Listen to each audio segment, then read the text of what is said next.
Let's go. It's time for the Lady Charmaine's Gospel Minute, keeping you up to date on all your favorite celebrities in the gospel music industry. From tour dates, CD releases, and all your favorite gospel television shows. It's not Hollywood gossip. It's the Gospel Minute with Lady Charmaine. Well, my guest today comes from the 1970s chart-topping family group, the Slyvers, known for their high energy and pop sound with songs like Boogie Fever, Hotline, and High School Dance that brought them much crossover success.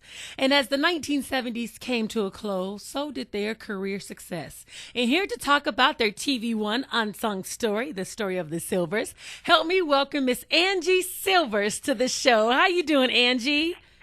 I'm good. Thank you for asking me to be on. Oh, you are so welcome. I'm like, oh, the Slyvers. That was a blast from the past. But it was just so good. Now, Angie, were you surprised when TV One came calling and asking you to be on the show? You know what is really funny? A year before that, I was just going through YouTube and looking at some things, and a lady on YouTube asked me if Unsung called us, would we do the show? And the title kind of threw me, Unsung, and I said, oh, I don't know, I don't really want to do any TV shows or anything, because for a while I just didn't want to sing anymore. And then a year later, Leon called and said they wanted to do the show, and so I thought that was just, I wasn't surprised, but I just thought that was, really ironic. Oh, yeah, the lady mentions it to you, and then all of a sudden your brother mentions it to you. Now, many people don't know that there were 10 Slyvers, 10 of you. Yes. Praise God for your mom. 10 kids. How did you... My mother-in-law... Oh, I'm sorry, go ahead. No, I was going to say, how did you all get into singing? But tell us about your mom and raising 10 children. Well, my mother-in-law used to make a joke and say my mother must have the prettiest feet in town. I got you. Oh, my God. Oh, my goodness. Okay, if you don't know the joke, praise the Lord. Wow, because I'm telling you, because when I was looking at all of your birth dates, I could not believe all the birth dates. Like 3 children born in March, you got 2 children born a year and 2 days. Your sister Charmaine, I love her name. Your sister Charmaine and your brother Leon are a year and 2 days apart, and then you got 2 babies born on October the 13th. I said, my goodness. Olan and Ricky are born on exactly the same day. My mother had Foster, Pat, and myself in less than 3 years. When I saw that, I said, you know what, I take my hat off to your mother. Because the one thing I loved about the story, when everybody watches it on tonight, they're going to see how Miss Shirley got a phone call from some young men talking about they were going to shoot out her windows. And Miss Shirley, that was a bold little lady, kind of reminded me of Annie Oakley. She opened up that door with the rifle. Tell us about that, because looking at your mom, she looked like a sweet little lady, but your mother was no joke.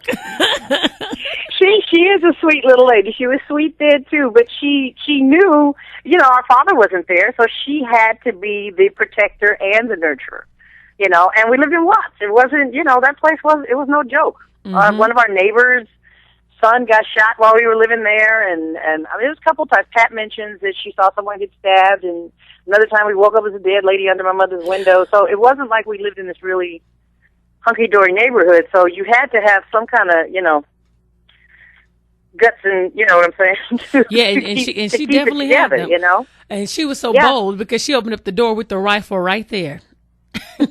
now what you gonna do? I said, okay. I took my hat off to her. Now, question: how did you all begin singing? And tell us a little bit about your career and how it began. Well, Leon started. They used to sit around in the living room. See, we were little. Pat and Foster and myself, we were really little when they first started going and doing things with music, because they actually started doing shows before we had a record deal. They did some shows for Sammy Davis. They opened for Sammy Davis Jr. They did a show with Anne Margaret, and of course, for a younger generation, they're not going to know who those people are, but, so they were doing some live shows before we actually started getting the recording record. And I was like 7 years old. So they used to sit in the living room, and Leon would play the bass, and they would all sing. And I remember thinking, God, I can't wait till I could get in the circle, because they would sit in a circle and sing. And I used to want to get in the circle. So as I got older, I would just go get in the circle. And then Leon realized, wait a minute, they can sing too. And so we would all just sit in a circle, and the kids outside would stand at the window and listen to us sing. And when we would finish, we'd hear all this applause. So it was kind of cool and kind of creepy at the same time. So you kind of just it was basically a natural progression for your family, because in the story, your father left you all when you were young, and it was 10 children. Right. And your mother mentioned about how basically Leon had to kind of take on this father figure role. Was that difficult for him, being such a young man, because he was only a teenager? I can't really speak to how difficult it was or wasn't. It seemed natural to me. He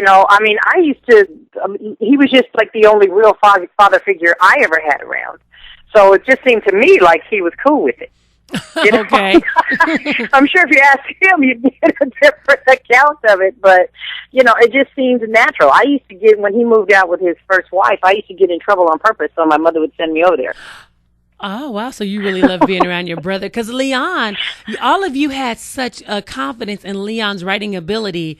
Is that because all of you worked so closely together in music, and that's what gave you the confidence in his writing abilities with music? Mm-hmm. Yeah, because the fact that we just loved it, Mm-hmm. And Jonathan wrote with him too, and they did a lot of collaborating together. Ricky, Edmund, Jonathan, and Leon, the four of them.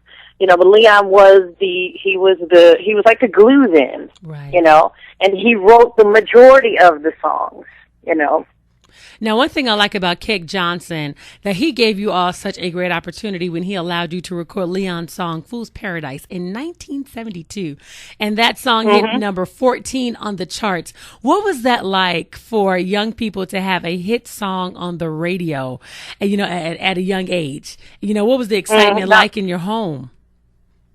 Well, in the home, for me personally, because I wasn't singing with them yet, I was only 12. And school, when you're going to school, you have the problems at school, and there were girls that didn't like me. Well, when my brothers came out and people found out who my family was, I had all these friends coming out of the woodwork. And I was not the most diplomatic person, so that was kind of a problem for me. And then, you go from a regular person to waking up, and then you just see faces all in the window just staring at you in your house. So it was a little creepy in the beginning. It wasn't like really. Now, how were you when you joined the group? I was almost 13. Okay, so you were close to joining the group. And now you had great songs. If people remember Boogie Fever, Hotline. Oh, when I heard Hotline, I just cracked up because that was one of my favorite songs. And then High School Dance and just those songs. Did you expect those songs to just be big hits and crossovers, immediately, and just to resonate with the audience that quickly?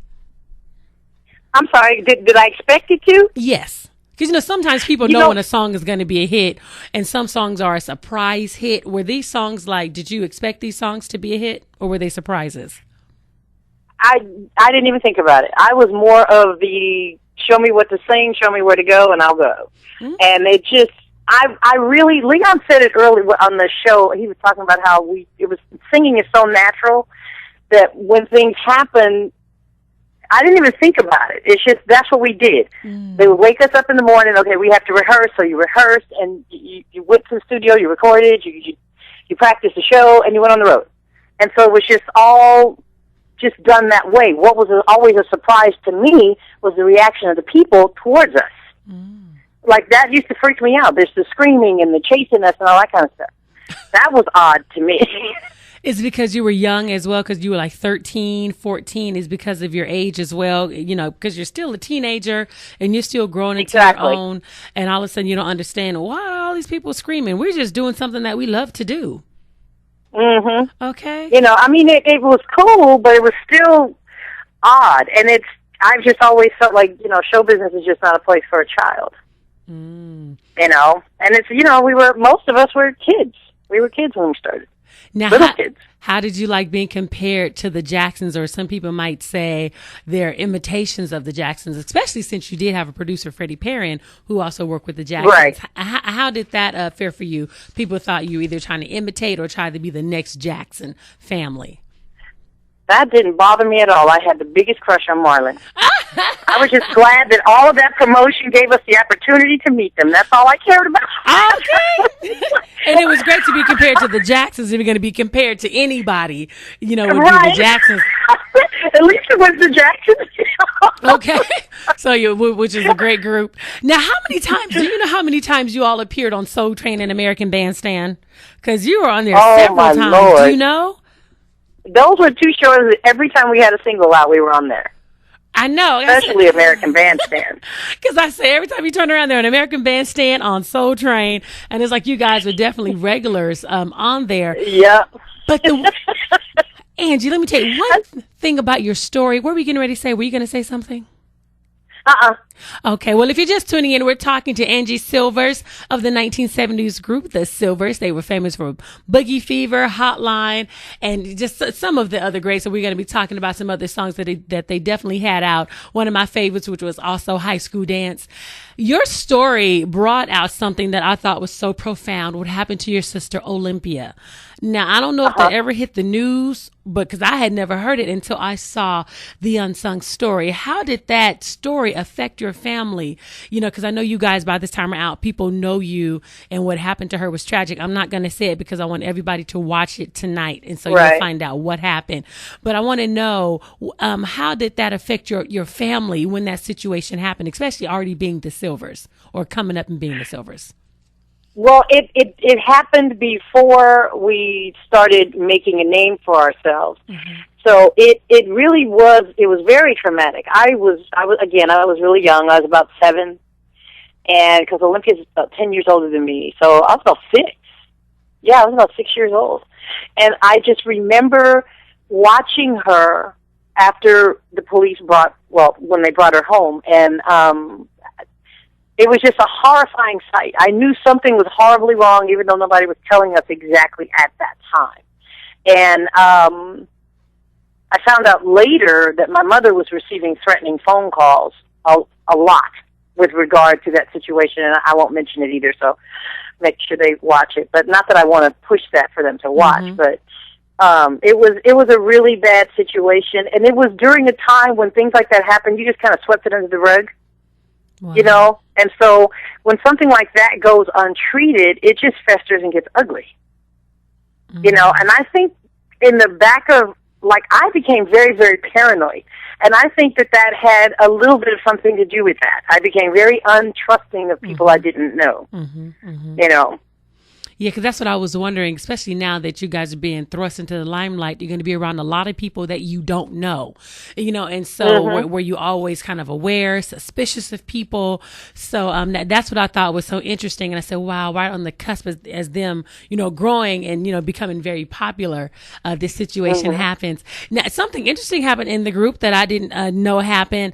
Leon, when you had to take a vote to move Leon out of the group, how did that affect your family dynamic? Christmas, Thanksgiving. I mean, did he have any resentment towards you all when that happened? I'm sure for a while he was upset, but he also understood at that time the management that we were under. He was not very, you know what, I'm not even going to be afraid to say it. I don't care if the man comes after me or not. He was just not good. Just not good at all. And we were silly and just, we wanted to make it in show business, so instead of doing and being true to who we are and our music, okay, all my brothers are writers. They all write very well. Pat writes now. I think I'm the only one in the family that doesn't write. I don't even want to write. But, and we just didn't stay true to that. And when you don't stay true to what God made you, what He gave you. Right. I was telling somebody the other day, I said, when God calls you to do something, He'll equip you to do it. Amen. He called us to do this. He equipped us to do it. But we didn't do what He equipped us with. We let other people tell us what to use. And Leon was a lot more of, I'm going to do what I want. And the older he got, the less he was to continue letting the record companies tell us what type of music to sing. And so there's just, just clashes started happening, and it got really, really ugly. It was really ugly. When he came around at Christmas and stuff, if he was around, but Leon, when he left, that was, I hate to say it, but it was like the best thing for him. Wow. His career. his career as a producer just shot through the roof, He was able to use his creativity, right? Because he was able to use his creativity, and he probably felt like he was being stifled, and so it happened for the best. Because he's worked with some great people. Because even Evelyn Champagne King, she was on the show a couple of weeks ago, and she talked about working with Leon Sylvers. So he's worked with some great people. And I know, and it's funny because I was thinking about that. I thought, what would have happened to those artists had he not left? Because Shalimar, that was all Leon's music in the beginning, when Shalimar first came out. And they had some great music, too. I mean, I was a big Shalimar fan as well. And it's funny because you can see Leon Sylvers' name, all over everything. I mean, just a great writer. So that was definitely, like I said, the best thing for him. But, listening to your story, and I have a question for you, because the one thing I liked about your story is that your story brought out how cruel the music business could be, and making people aware of how they need to have their business in order, and how they need to watch their money so people don't take 50%, and also how you need to own your name.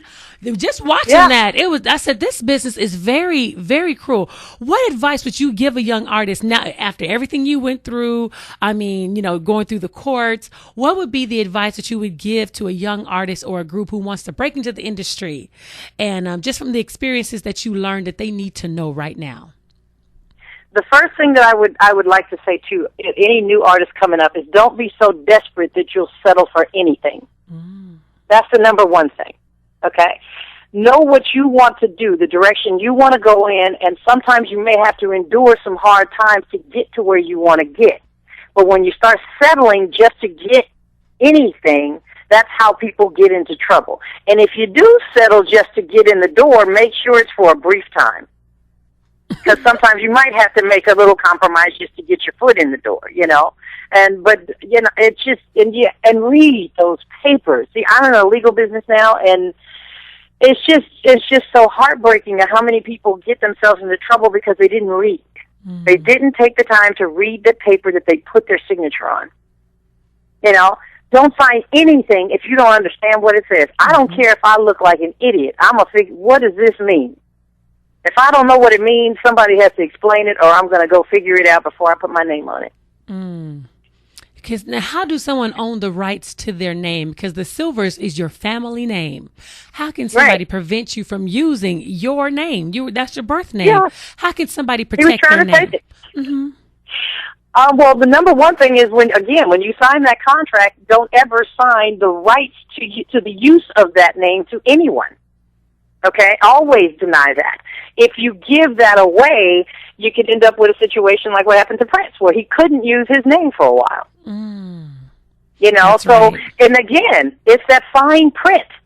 If you don't have, another thing too, don't ever let the record company give you your attorney. Go get your own attorney. Right. Oh, that's good. See, that's what our manager did. He brought us our attorney, and of course, it was his friend who told us the contract was okay.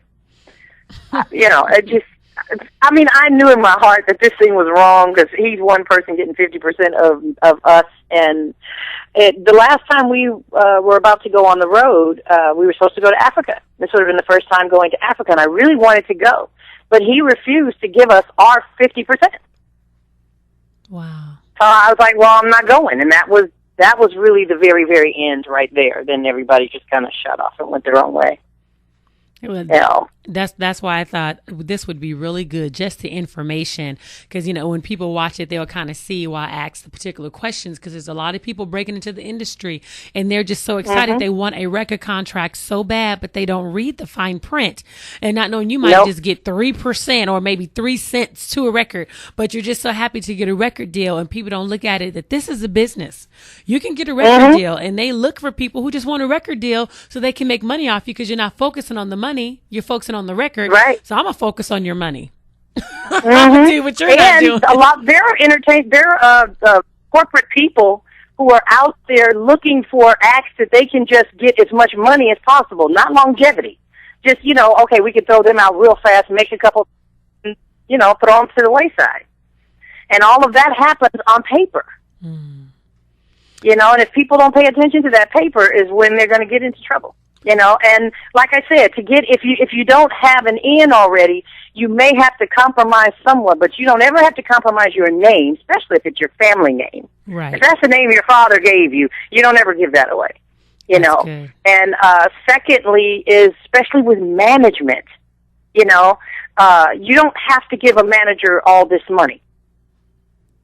You know, there's a standard that goes with the whole industry, and if anybody is trying to take half of what you're making, that's not. The only time I'm giving you half is if you're putting some cash in to begin with. You know, okay. So it's like, you know, and so it can get real ugly and real scary. And then the last thing I'd like to tell people, if you're getting in the show business just to make money and get fame, oh boy, are you in trouble. Because this business will, it will eat you up and spit you out and leave you for the dogs. See, I thought those were some really good points. And thank you so much, Charmaine, Angie, for sharing that with us. You see what her and her sister Charmaine and Pat, they were all talking on the show. So I'm getting Pat and Charmaine and Angie. And there's another point that I did not know your brother Edmund had passed away. Edmund, everyone, if you remember the group, the Sylvers, he was one of the lead singers, just as cute. And he passed away from lung cancer in 2004. Am I correct? Yeah. In 2004. Yes. And so I just found that out. But it was such a great story. I want everybody to watch TV One's Unsung tonight. It's the story of the Sylvers. Angie, I want to thank you so much for coming on the show. It was such a pleasure having you on the show. Thank you for having me. This was a nice treat. It's a nice treat. Oh, well, you know you got to come back. So if you ever decide you want to sing again. Actually, Leon right now is, we're finishing up a Christmas album. Are you? Yes. So you will be hearing from us in the near future. Yeah, because I heard you all singing at the end of the tape. I'm not going to tell everybody what y'all sang, but y'all were singing it, sound beautiful. I'm like, they know they need to come back and do something. Even your mama was singing. I said, look at her. Yeah, you know what? It was a trip. She had just got out of the hospital, so we weren't sure if she was even going to feel up to singing. You know, so that, that was not her best. She was, a little under the weather, but Shirley May's going to be singing on this Christmas album with us. So that's my mother's name. Well, and that's my cousin's name, so that's going to be cool. And actually, some of the nieces and nephews are going to be singing as well. So it's a family album. Well, Angie, I want to thank you again for coming on the show. You're welcome.